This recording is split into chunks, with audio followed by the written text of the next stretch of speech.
The clock in the town square had just struck midnight when Oliver noticed the warm, golden light spilling onto the cobblestones of Weaver Lane.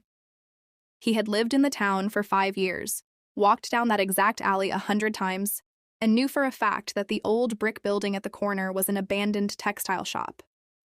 Yet, there it was, a brass sign swinging gently in the cool, damp night air, reading the Midnight Bakery. Drawn by a scent that smelled impossibly like baked cinnamon, fresh butter, and hot espresso, Oliver pushed the heavy wooden door open. A tiny brass bell chimed. Behind the counter stood an elderly woman with silver curls, flour dusted across her apron, and eyes that held an uncanny, quiet spark. "Welcome, Oliver," she said softly, as if expecting him. Oliver blinked, his hand still on the door handle. Do I know you?" "No," she smiled, placing a freshly glazed tart onto a ceramic plate.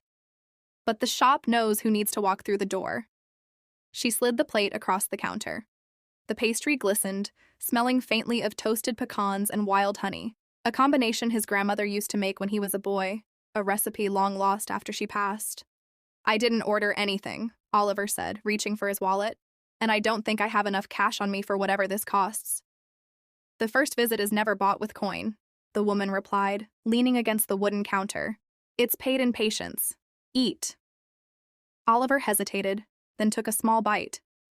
In an instant, the frantic weight of his work week, the lingering loneliness of moving to a new town, and the constant rush of daily life seemed to melt away. A wave of profound calm washed over him. It wasn't magic in the way of wand-waving wizards. It felt more like the quiet comfort of coming home after a very long journey. "How did you make this?" he whispered, looking at the tart in disbelief. "Some flour, a little yeast, and an hour of letting things rest," she said simply. "Most people forget that last part. They try to rush the dough and then wonder why the bread comes out tough."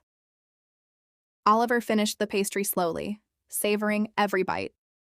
For the first time in years, he wasn't checking his watch or thinking about his morning commute. He was just present. When he placed his napkin down, the old woman smiled and handed him a small paper bag tied with twine. "For the morning," she said. Oliver thanked her and stepped back out into the cool midnight air. As he turned the corner to head toward his apartment, he looked back over his shoulder. The alley was quiet, dark, and empty once more. But in his hand, he could still feel the warmth of the paper bag.